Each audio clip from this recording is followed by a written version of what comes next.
بسم الله الرحمن الرحيم. آية عجيبة من آيات الله عز وجل. شاب يفقد النطق تماما بعد حادث ويفقد السمع، لكنه يمن الله عليه فيرى رؤيا، وكان يحفظ القرآن قبل الحادث.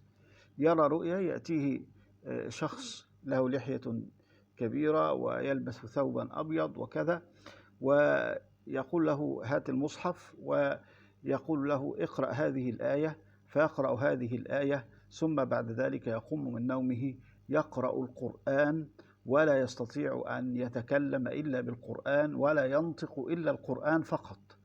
ومع العلم يستطيع أن يقلد المشايخ الكبار مثل الشيخ السديس والحذيفي وما إلى ذلك، ولكن لا يستطيع أن يتكلم بأي شيء آخر غير القرآن. تعالوا نشاهد حكايته في واحد من الناس، ومع الإعلامي عمرو الليثي، وننظر حكاية هذا الشاب الجميل الذي تعرض لهذه المحنة وهذه المنحة من الله عز وجل.